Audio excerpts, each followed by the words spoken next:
कि प्रारब्ध की जानकारी ना हो तो भी व्यक्ति वही करता है जो उसका प्रारब्ध है, किंतु बहुत अड़चन आती है उसमें, संघर्ष होता है, आसान नहीं होता। क्यों? क्योंकि वो दूसरे की थोपी हुई इच्छाओं को पूरा करने में लग जाता है, क्योंकि स्वयं का पता ही नहीं क्या है, मेरे जीवन का क्या उद्देश्य पता नहीं होगा तो आप दूसरों की थोपे उद्देश्य ले लोगे, और ऐसा जीवन कष्टमय जाता है, दुख में डूबा होता है ऐसा जीवन। किसी में भी संतुष्टि नहीं होती। क्यों? वो आपका नहीं है, इसलिए दूसरों का ढो रहे हो। तो कैसे जानूं? अब आपको एक अनुमान मिल गया होगा। कैसे जानूं? जिसमें आनंद है, जो बोझ नहीं लगता, जिसको करते हुए आप थकते नहीं है, जिसकी इच्छा सबसे प्रबल है आप में। और हाँ, इसमें कभी कभी अंदाजा गलत भी निकल जाता है, कुछ कह नहीं सकते। तो जो लंबे समय तक चलती है इच्छा, उसको हम प्रारब्ध कहते हैं, और उसी में सबसे संतुष्टि है। तो क्या होता है, ये सुनने के बाद लोग आते हैं कि मेरा तो कुछ है ही नहीं, मेरी तो कोई इच्छा ही नहीं है। तो इसका अर्थ है कि यहाँ भी उतावलापन है, देखा नहीं अभी तक बैठकर अच्छे से। जैसा कि मैंने कहा, हजारों जन्म अंधकार में गए, इसी तरह प्रारब्ध शून्य गए। कई जन्मों तक तो आपको बताने वाला भी कोई नहीं था कि ये प्रारब्ध नाम की चीज होती है, कौन सी चिड़िया होती है। तो एक दिन में कैसे आ जाएगा वो? तो इसलिए मैं एक वीडियो बनाया था ज्ञान सूत्र में, आप देख सकते हैं, आत्ममंथन नाम से वीडियो है। उसमें कुछ तरीके दिए गए हैं जिनको याद ही नहीं आ रहा मैंने क्यों जन्म लिया है, जीवन का लक्ष्य क्या है, वो तक भुला चुके हैं वो। तो उनके लिए आत्ममंथन का है कि सच में मुझे क्या करना है अपने जीवन में, कहाँ सबसे ज्यादा संतुष्टि मुझे मिलेगी, क्या भौतिकता में, क्या भावना में, क्या संबंध में, या कुछ और है मेरा, क्या कला विज्ञान है, क्या सामाजिक प्रतिष्ठा है, क्या रूप सुंदरता है, या अध्यात्म है।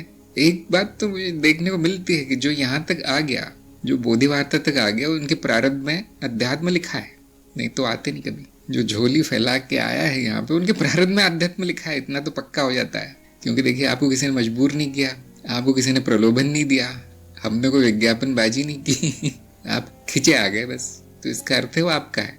तो यहीं से शुरू करना है, आप जहाँ पर है वहीं से शुरू करना है। इसमें आनंद न मिले, इसमें संतुष्टि न मिले अध्यात्म में, तो कुछ और होगा, सब अच्छा है। कभी कभी ऐसा होता है कि हमें अपना प्रारब्ध नहीं पता चलता, लेकिन किसी और को पता चलता है जो आपको अच्छे से जानता हो, जो आपके साथ रहा हो सकता है आपके माँ बाप हो, संबंधी हो, जो भी है, दोस्त हो। कभी कभी वो बता देते हैं तुमको क्या करना चाहिए, ये जो तुम कर रहे हो बेकार है, तो छोड़ दो। एक और बात मैं बताना चाहता हूँ कि ऐसे भी मामले हैं, सच में ऐसे मामले हैं जिनका कोई प्रारब्ध है नहीं, वो नहीं ढूंढ पाते। वो कौन है? जो नए नए आए मनुष्य योनि में, बस आ गए वो। अब उनके जीवन में क्या कर्म होंगे, पूरी तरह माया तय करती है, मनुष्य नहीं। तो जब सब आत्ममंथन आदि आदि करने के बाद भी पता नहीं चले कहाँ है मेरा प्रारब्ध, तो गुरु से पूछना चाहिए कि मुझे क्या करना है। सही मार्ग आपको बताया जाएगा, प्रारब्ध दे दिया जाएगा। फिर कम से कम आप वो नहीं ले लोगे जो समाज ने थोपा है, कम से कम उतना बचाया जा सकता है साधक को।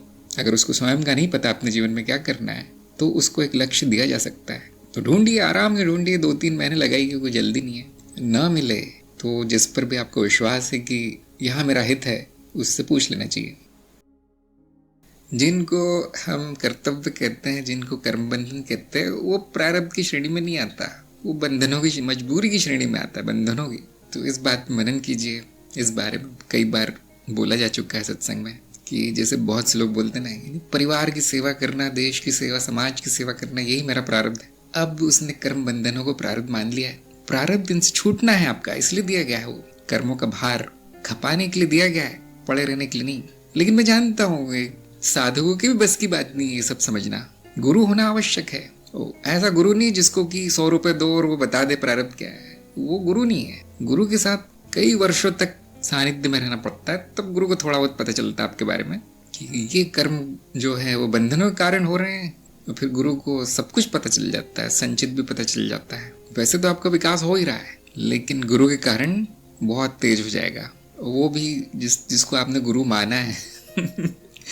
क्योंकि लोग, मैंने देखा, गुरु मान लेते हैं लेकिन कुछ बताते नहीं। फिर वो, हाँ सब ठीक चल रहा है, मुझे बस ये मंत्र बता दीजिए, बाकी तो मैं ही कर रहा हूँ। तो इसीलिए गुरु शिष्य का जो संबंध है वो एक तरह का निजी संबंध होता है। लेकिन ज्ञान मार्ग में एक बहुत अच्छी बात है कि आपको ये सब चिंता ही नहीं करनी, मेरा प्रारब्ध क्या है, वो तो कभी न कभी सामने आ ही जाएगा। कैसे? अभी आप में इतनी चेतना नहीं है कि मेरे मन में क्या चल रहा है, मेरे शरीर में क्या चल रहा है उसको देख भी सकूं। वो शोर चल रहा है बस। लेकिन चेतना के साथ पता चलने लगता है कि कौन सा कर्म संतुष्टि देता है, शांति आनंद देता है, कौन सा नहीं। कौन से विचार प्रारब्ध से आ रहे हैं, कारण शरीर से आ रहे हैं, कौन से समाज से। ये कब पता चलता है? जब इतनी सघन चेतना हो, इतनी तेज हो, प्रकाश हो, सारी सारी वृत्तियां दिख जाए। और बुद्धि भी तेज चाहिए कि ये कर्म करने से शायद मुझे कुछ मिले या नहीं मिले। ये बुद्धि निर्णय लेती, विवेक। तो इतना ही करना है। उसके बाद जो निर्धारित है वो हो जाएगा। अगर वो कर्म बंधनों का कारण हो रहा है, कोई बात नहीं, सब ठीक है। फिर ऐसा होगा कुछ कि वो कर्म बंधन टूट जाएंगे। आपकी क्या इच्छा है कि वो पड़े रहे, अभी चले नहीं। जबकि ज्ञान होने के बाद सब टूटने लगता है। और फिर वो व्यक्ति सोचता है, नहीं मेरा प्रारब्ध तो ऐसा था, वैसा था, ये व्यक्ति के साथ जीवन बिताना मेरा प्रारब्ध था, वो तो छोड़ के भाग गया, तो मतलब मेरी साधना में गड़बड़ है। नहीं, बिल्कुल सही है, वो कर्म बंधन था जो टूट गया। तो इसलिए मार्गदर्शन की आवश्यकता होती है। लेकिन जिसको ज्ञान है, जिसकी बुद्धि बहुत अच्छी चल रही है, पूरा साफ दिख जाएगा मेरे जीवन में क्या हो रहा है। साफ साफ दिख जाएगा, इतना साफ कि आपको हंसी आएगी अपना अतीत का जीवन देख कर के। इतने अंधेरे में मैं कैसे रह गया, कुछ भी नहीं दिखता था मुझे, सारे कर्म ऐसे बेहोशी में बेकार के हुए हैं। गुरु का इतने काम है, साधक को वहां पहुंचा देता है कि अपने पैरों पे खड़ा हो जाए। खुद ही देख लो अपना, कभी कभी बीच में मार्गदर्शन की जरूरत पड़ जाती है। और गुरुजनों को ज्यादा कुछ करना नहीं पड़ता, एक वाक्य से पता चल जाता है साधक कहाँ बैठा है। अब मनुष्य होने से विरक्ति हो गई, मैं मनुष्य नहीं हूँ, ये भाव ज्यादा रहता है, उसमें ज्यादा आनंद है। तो ऐसा क्यों हो गया? सांसारिक कार्यों करने की इच्छा कम क्यों हो गई? जैसे कि मैंने कहा कि यदि वो अनावश्यक है तो कम ही हो जाएगा ना। क्या आवश्यक करने की भी इच्छा नहीं रही? फिर तो छुट्टी है, फिर आपकी देव योनि पक्की है फिर तो देखिए, फिर अध्यात्म का यही फायदा है, इसमें कुछ भी बुरा नहीं होता कभी। जो लगता है बुरा हो रहा है वो भी अच्छा ही हो रहा है। असलियत उसकी यही है कि वो आपको छुट्टी दिलवा रहा है। नहीं हो रहा तो भी अच्छी बात है, क्योंकि छुट्टी हो रही है आपकी फिर। तो हाँ, जो सांसारिक कार्य पूरी तरह अनावश्यक है वो पूरी तरह खत्म हो जाएंगे। क्या ये बुरी बात है? नहीं, ये तो बहुत अच्छी बात है। न केवल कार्य, आपका स्वभाव, आपके आदतें, आपके संबंध सब घट के 10% हो जाएंगे।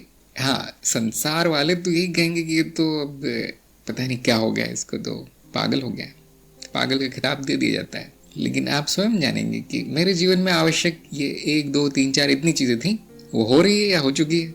अब अहम कहीं भी पड़ा रहे, हमें क्या करना है? अहम का कार्य है जीवित रखना जीव को। अगर वो जीवित रख रहा है जीव को, बहुत अच्छा है, फिर कोई अर्थ नहीं दिखाई देगा। हाँ, यहाँ तक कि आवश्यक कार्यों में भी अर्थ नहीं दिखाई देगा। तो वो इसलिए क्योंकि अर्थ है नहीं जीवन का कोई, उसको अर्थ देना पड़ता है।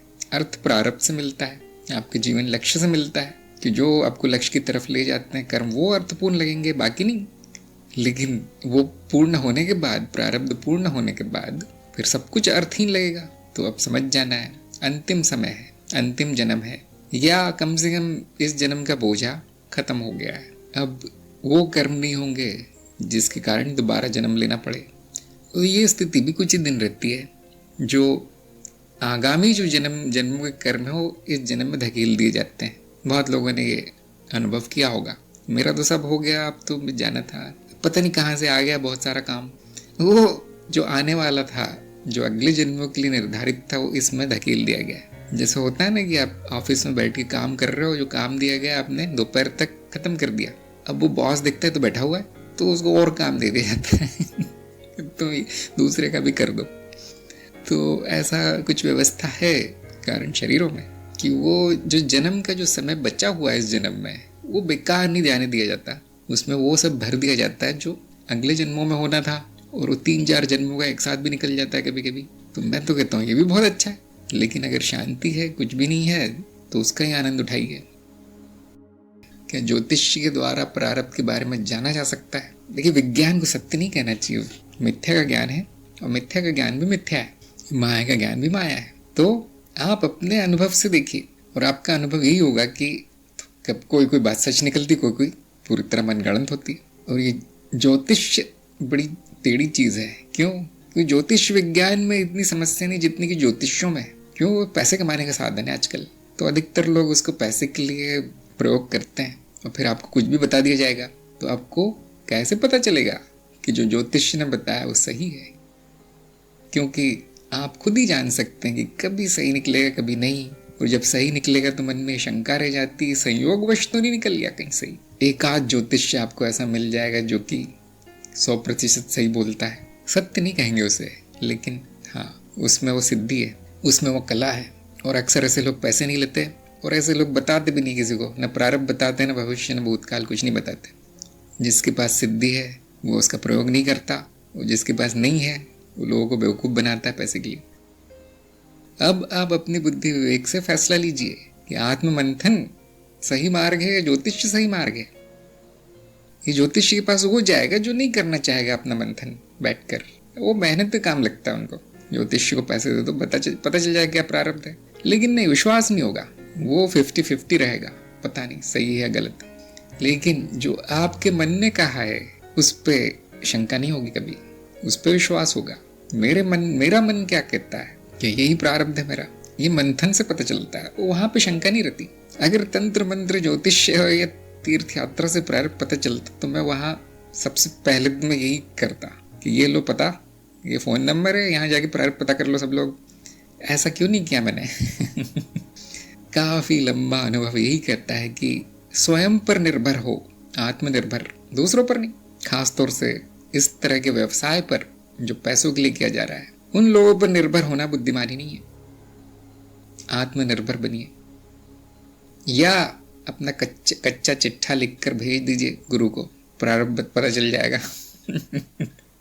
या एक और तरीका है जो कि वीडियो में नहीं बताया गया, शायद बताया था, प्रार्थना कर लीजिए कि मैं नहीं जानती मेरा प्रारब्ध क्या है, और मेरे गुरु भी नहीं बताते मुझे क्या है। प्रार्थना कीजिए, सही समय पर आपको ज्ञान हो जाएगा। लेकिन कोई भी बुद्धिमान व्यक्ति लग जाएगा उसके पीछे। जिस दिन पता चलता है कि प्रारब्ध क्या है, चीज क्या है, कि ऐसी भी कोई चीज होती है जो जीवन निर्धारित कर रही है मेरा, अब क्या उसका महत्व नहीं होगा? जो मेरा जीवन निर्धारित कर रहा है, क्या उसको महत्व नहीं देंगे आप? क्या उसके लिए भी ज्योतिष के पास जाएंगे, या दूर दूर से सुन के निर्धारित करेंगे मेरा प्रारब्ध क्या है? नहीं। जिस दिन आपको महत्व पता चलेगा कि क्या है जो मेरा जीवन चला रहा है, वो जानने में आप दिन रात एक कर देंगे। इस बात पे मनन कीजिए। देखिए, आप कितनी भी चिंता कर ले, प्रारब्ध पूरा नहीं होगा। आप ऐसा क्यों मान के चल रहे हैं कि प्रारब्ध का अर्थ है कि चिंता करना? ऐसा तो नहीं कहा है किसी ने। हर बुद्धिमान व्यक्ति जानना चाहता है कि वो यहाँ पर क्यों आया है, जन्म क्यों लिया है, और फिर पूरी चेतना में उसको पूर्ण करने में लग जाता है। क्यों? क्योंकि कोई नहीं चाहता कि दोबारा आना पड़े यहाँ, कोई नहीं चाहता। लेकिन क्या वो ज्ञान होने के बाद व्यक्ति चिंता करता रहता है या चिंता छोड़ देता है? नहीं, वो तो मूर्खता है। चिंता करना भी मूर्खता है, और चिंता छोड़ देना कि जो होगा वो भी मूर्खता है। बुद्धिमानी क्या है कि जान लो मैं क्यों आया हूँ यहाँ पे, उसको पूर्ण कर लो, काम खत्म कर दो, मत आओ यहाँ कभी, और उसको आनंद में करो, चिंता में नहीं, डर के नहीं। क्या मेरे हाथ में कुछ नहीं है? हाँ, यही ज्ञान होगा। लेकिन क्या कर्म बंद हो जाता है?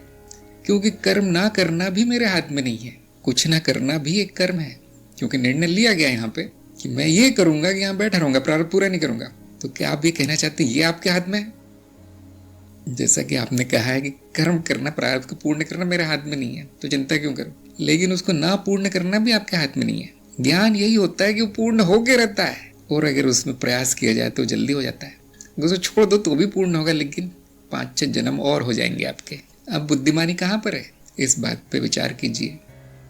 निश्चिंत होगा, बेपरवाह नहीं कहते। जैसे आपका घर परिवार होगा, सब कुछ होगा, कार्य होगा, तो क्या ज्ञान होने के बाद क्या उनकी देखभाल करना आपने बंद कर दिया? नहीं, अब तो और अच्छे से हो रही होगी। हाँ, विरक्ति में हो रही होगी, उसमें अब संघर्ष नहीं होगा, उसमें अब एक बोझ का भाव से नहीं हो रहा होगा वो, अब वो कुशलता से, सुंदरता से हो रहा होगा। अगर ज्ञान के बाद व्यक्ति बेपरवाह हो गया तो कौन सा ज्ञान हुआ फिर? अभी भी वही है, वैसा ही है, मूड है, और उसको प्रारब्ध पूर्ण करने की चिंता हो रही है तो भी कोई ज्ञान नहीं हुआ। चिंता का नाश और मूर्खता का नाश ज्ञान है।